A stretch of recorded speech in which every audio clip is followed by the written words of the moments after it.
Hello, my third grade friends. We are continuing our adventure with the classroom at the end of the hall, and this is the 5th chapter called The Purple Reader.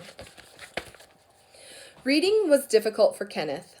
Ever since first grade, teachers had tried to teach the sound each letter made, and they tried to teach him how to put these sounds together to form words and how to put the words together to form sentences. But there were too many sounds for Kenneth to remember. And the words were too long for him to figure out, and the sentences were impossible to understand at all.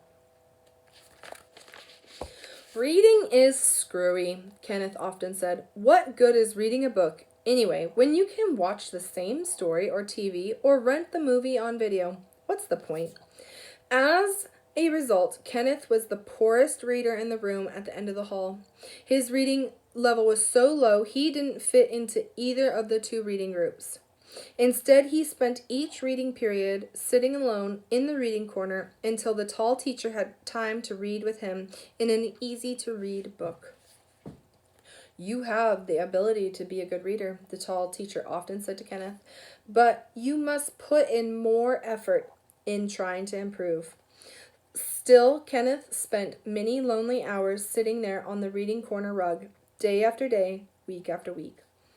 One morning, the tall teacher leaned against his desk, looking over his class. Many students were sprawled out on the floor reading the week's weekly reader. Some stood by the classroom's encyclopedias, examining the pictures of the human body. Others had just returned from the library with books tucked under their arms and sat down to read about lions and space and whales and dinosaurs. Okay, people, said the teacher, please put away your books. It's time for reading. Kenneth looked up from his desk. He raked his fingers through his shock of red hair and wiped his nose with the side of his hand. Will the red reading group join me at the reading table, said the tall teacher. The blue reading group should complete the next 2 pages in their workbooks. And Kenneth, I know, said Kenneth. Before the teacher had finished the sentence, I'll go read by myself in the reading corner. And he rose from his desk, trudged to the back of the room, and plopped down on the reading corner rug. The reading corner lay under the windows. The windows looked out over the playground. The rug was thick and comfortable, and there were 2 large stuffed pillows to prop up your head if you wanted to lie down. Books filled 3 long shelves. Most were paperback chapter books, far too difficult for Kenneth to read, and the few picture books on the bottom shelf he had flipped through dozens of times already. It's the same boring picture books day after day, he said, scanning the bottom shelf. I can recite every book on this shelf by heart. He opened a book about magic tricks and tossed it aside. He spent the next 5 minutes staring out the window at kindergartners having recess. He pulled his arms inside his t-shirt and pretended he was a seal. He spent the following 4 minutes unlacing his shoes and relacing them a different way. For the next 7 minutes, he blew saliva bubbles on the tip of his tongue. He checked the clock. Reading period was only half over. Will the blue reading group come to the reading table? Announced the tall teacher. The red reading group should complete the next 2 pages in their workbooks. Kenneth looked toward the reading table. The tall teacher sat at one end with 5 students on each side of him. Howard was reading aloud from the 3rd grade reader. I wonder if I'll ever be allowed out of this reading corner to join a reading group, Kenneth said to himself.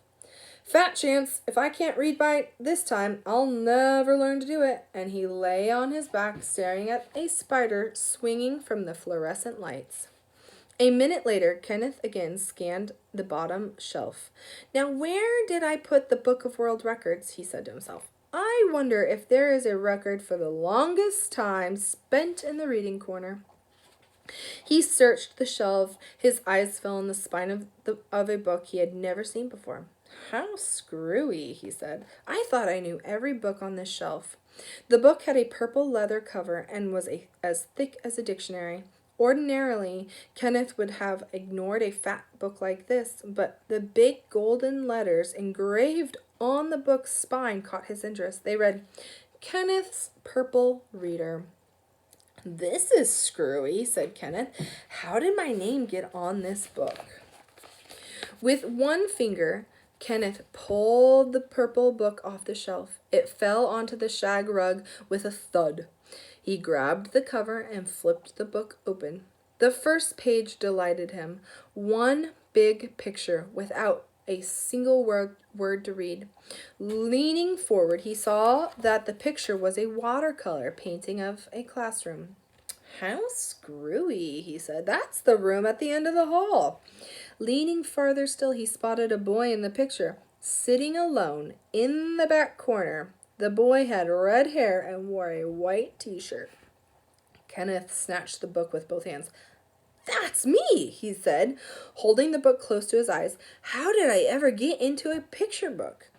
Quickly, Kenneth turned the page. Page 2 revealed another large watercoloring painting.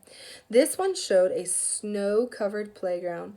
Under the picture were 3 lines of writing. "Why, it's the playground at W.T. Mellon Elementary," Kenneth said, putting his nose practically on the page. Screwier and screwier. Studying the picture some more, he made out a lone boy standing by the slide. Again, the boy looked remarkably like him, although he wore an orange down parka, much too large for him. Kenneth's attention turned to the 4 lines of writing at the bottom of the page. The first word was easy enough to read. "Kenneth." He squinted at the next word. He always squinted while trying to figure out a new word. "Arrived. Arrived. That's the word," he said. "Kenneth arrived. Kenneth arrived at school." Here he lowered the book and took a deep breath as if exhausted by all the reading he had done. He raised it again and tackled the next sentences. Snow covered the playground. Kenneth was mad because he had to wear an ugly coat to school. Kenneth sat down the purple reader and rose to his knees. He looked out the window at the playground. Except for some brown leaves blowing across it, the asphalt was bare.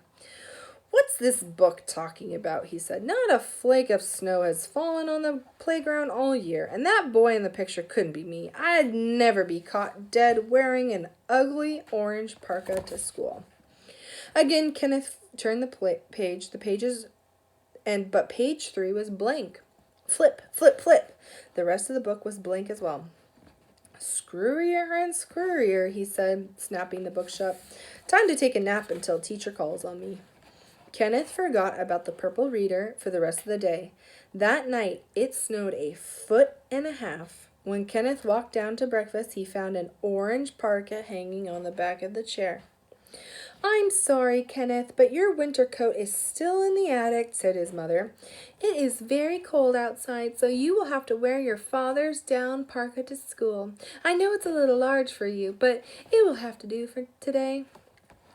As you might expect, Kenneth threw a major temper tantrum, but when the school bus pulled up in front of his house, he had no choice but to grab the old orange coat and race outside. The bus rolled up in front of the W.T. Mellon Elementary School. The second the door folded open, Kenneth bounded down the stairs. Overnight, a thick quilt of snow had covered the playground. Icicles hung from the school's gutters like fangs. A layer of white sheathed the jungle gym, swings, and merry-go-round, and each tetherball pole wore a white top hat. Being the first one off the bus, Kenneth got to make the first tracks across the snow-covered asphalt. "I look like a giant pumpkin in this parka," he grumbled, stopping by the slide. That's when the picture in the purple reader dawned on him. 3 snowballs whizzed past his head as he thought, "How screwy. It happened exactly the way the purple book said it would. The book said it would snow, and it said I would wear this orange coat to school. And look, here's the snow, and here's that stupid coat." The morning bell interrupted Kenneth's thoughts, and he charged towards the school door. Tramp, tramp, tramp, with the sound of rubber boots as the bundles of wool and nylon marched into the room at the end of the hall. Marbles of snow clung to the coats, mittens, and stocking hats. "Please deposit all icicle spears and snowballs in the sink," ordered the tall teacher. Tramp, tramp, tramp, tramp. Each bundle entered the coat closet and exited as a rosy-cheeked, red-nosed third grader.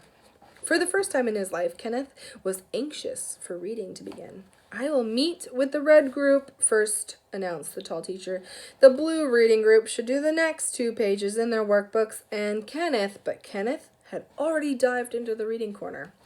Now, where was that thick purple reader? He found it on the bottom shelf and yanked it out. Lying on his belly, he re-examined the snow picture on the second page, then flipped to page 3. What do you think is on page 3?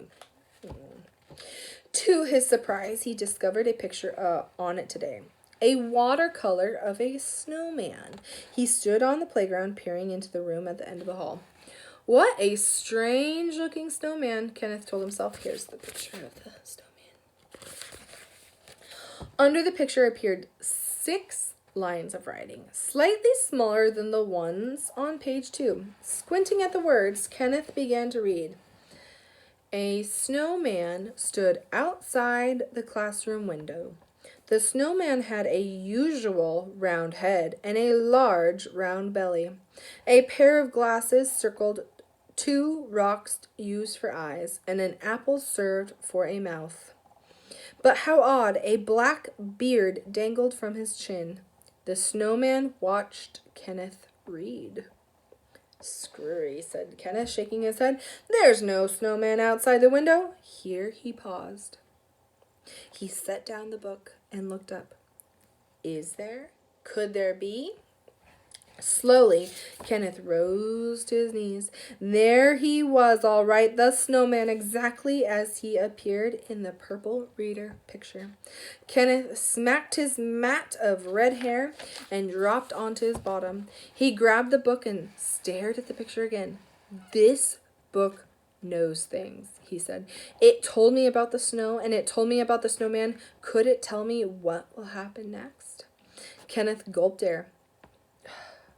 With one shaky finger, he turned the page. Page 4 held a smaller picture with 10 lines of writing beneath it. The picture showed the room at the end of the hall empty and with the lights off. Kenneth squinted at the words. Although some were long, he was determined to read every one of them. The last lines said, the lights suddenly went out in the classroom at the end of the hall. The teacher announced that the class could go outside and have a snowball fight.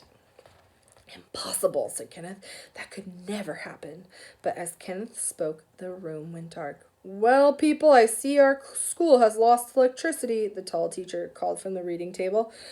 But that snow looks inviting out the window. Let's go outside for the first snowball fight of the year. Kenneth dropped the book he was holding. It's true, he said.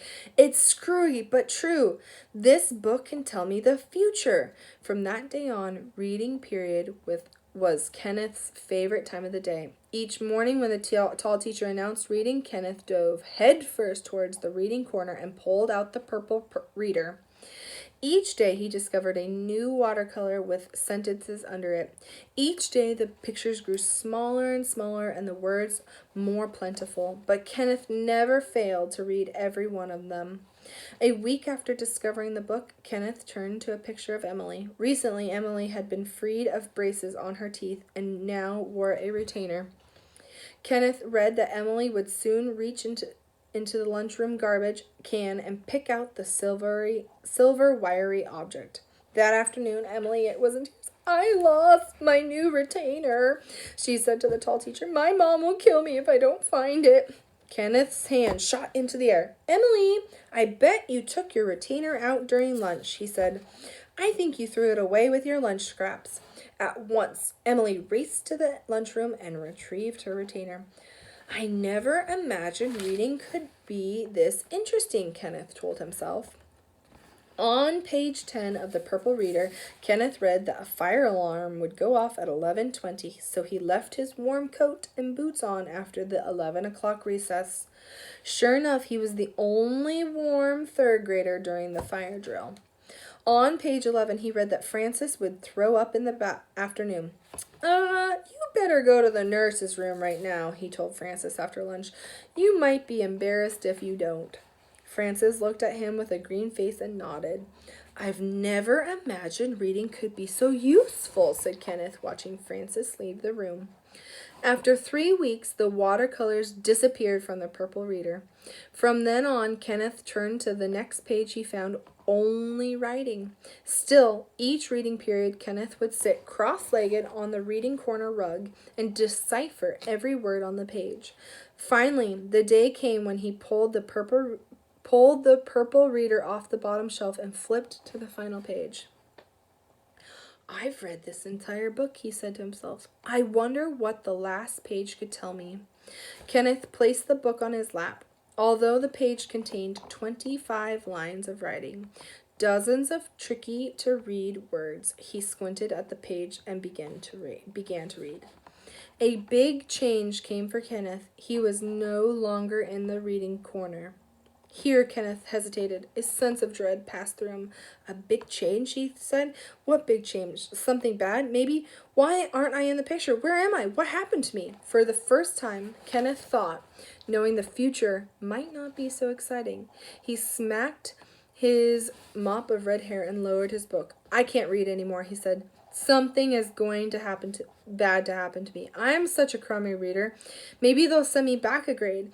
Maybe they'll put me in a different class for bad readers. Or even worse, maybe I'll get suddenly sick. Maybe I'll have a serious accident. At that moment, the tall teacher stood up from the reading table. Okay, people, he said. Will the red reading group do the next 2 pages in their workbooks? This is it, Kenneth said under his breath. Here goes. Whatever's going to happen will happen now. Will the blue reading group come up to the reading table? Said the tall teacher. And Kenneth, what do you think will happen to Kenneth? Kenneth couldn't breathe. His heart thumped hard under his t-shirt. What? He called out meekly. It's okay. I'll stay here in the reading corner. No problem. I don't mind. I'm perfectly happy here. I'll just sit here quietly and reread one of these picture books. Kenneth, said the tall teacher, in the past 2 months, your reading has improved a great deal. I've been watching you, and you've been making a big effort back in the reading corner. I always knew you had the ability. Why don't you put down that purple book and join the blue reading group from now on? I don't think you will have any trouble. And that's the end of chapter 5. Okay, friends, I will see you on Zoom. Be sure to answer your discussion questions regarding this chapter on Canvas. Thanks so much. Bye-bye.